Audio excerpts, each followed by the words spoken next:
Hey everyone, Tomias here and welcome to my Raid Shadow Legends video series in which I get coached by a top PvP and PvE caliber player.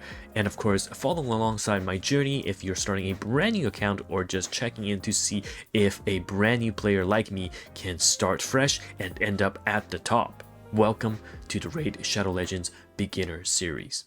And here we are, day 5 of our brand new journey. As you can see, one of the legendary artifacts has now been claimed, and we are only 2 days away from day 7, Michelangelo. And of course, guys, if you want this, use the QR code again, and you can use the download link in the description in the comment to get this wonderful start like I did, and use the code DESERTQUEEN to claim this insane free-to-play legendary.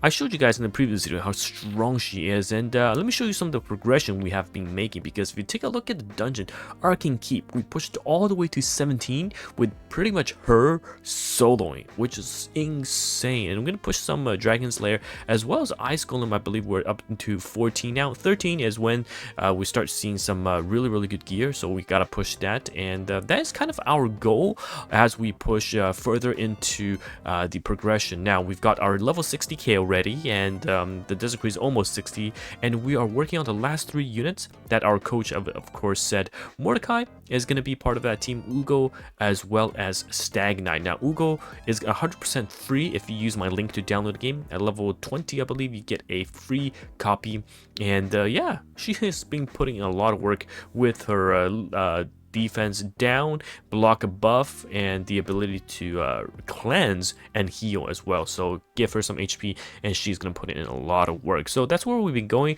It is kind of slowing down the time. As you can see, I don't have a lot of stamina pots left, and yeah, we have been farming the campaign for the fodders to get all of them leveled up.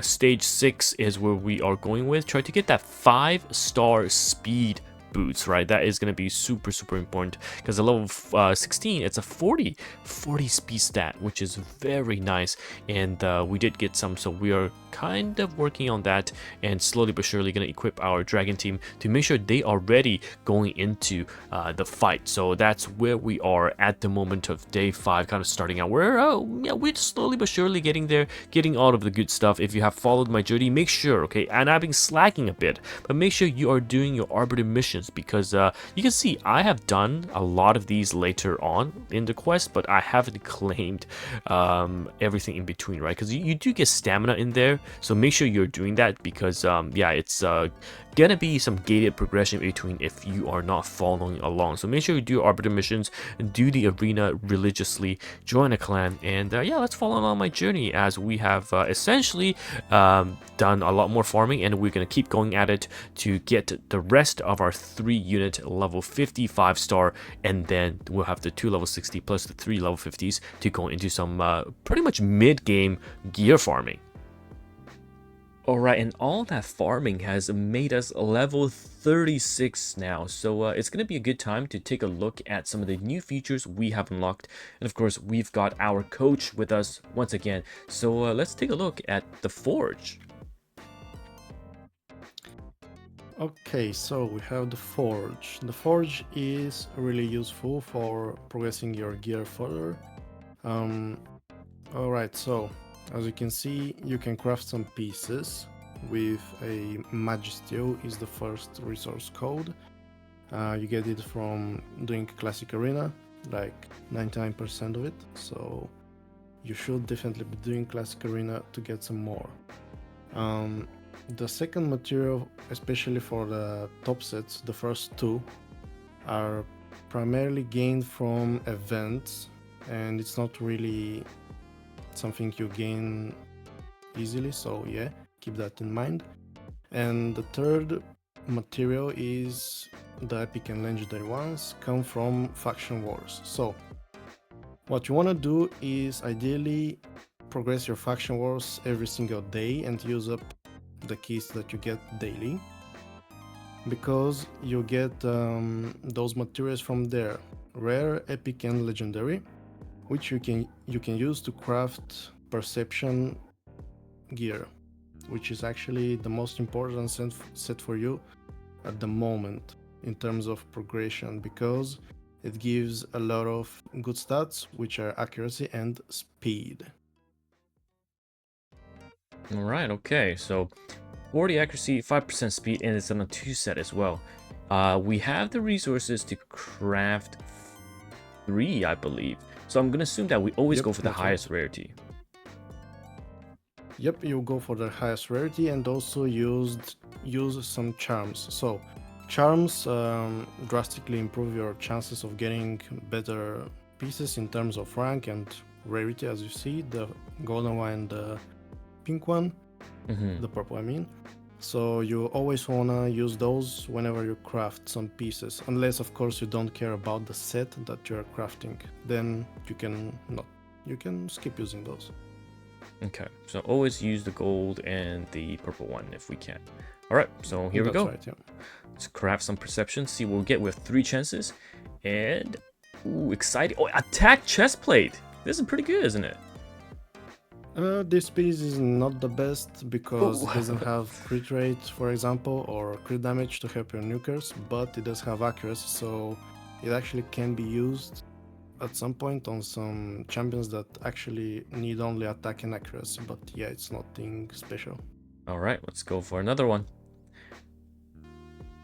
And a helmet with speed. Okay. This helmet is actually decent because it can roll double rolls on speed, which will be super useful for you. But yeah, that's about it.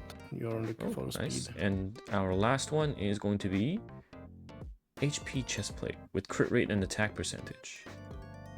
Alright, so this chest piece is not the worst because it can be used on some nuker, which is HP based, and someone who needs also accuracy and has some debuffs. So yeah, it's not bad. Not bad at all. Okay, so we can still make, I believe, do we go for the swift parry or the resilience? Alright, so swift parry and deflection sets are very expensive to craft in terms of Magisteel, which, as we said, you gain from classic arenas. So you want to be very careful how many of those you craft because you can run out of Magisteel very quickly. So for now, I will recommend you to not really craft those and focus on resilience and perception.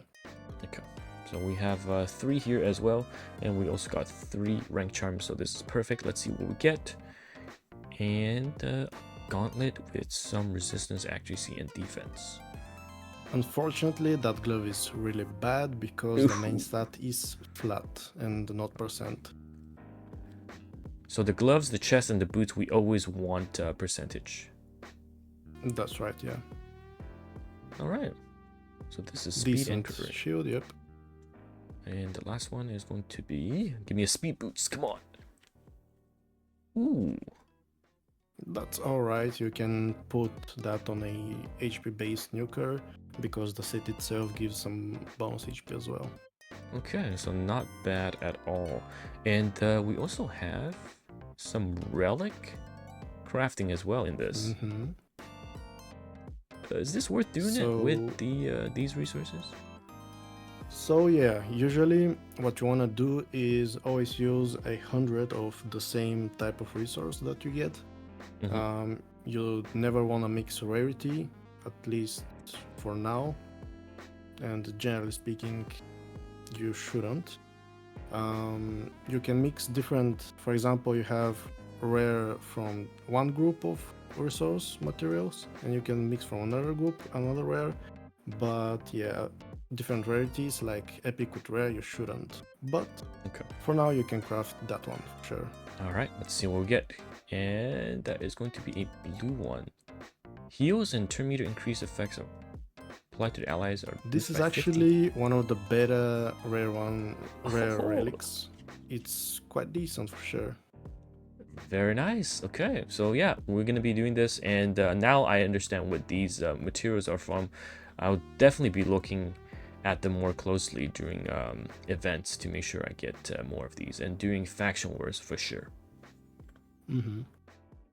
And that is all the time we are going to have today. Day 5, yeah, we are slowing down a tiny bit because of the stamina, but don't worry, we'll probably get more as we're pushing through the progress. Make sure you do your arbiter missions like I've said, and use the QR code and the download link if you are interested.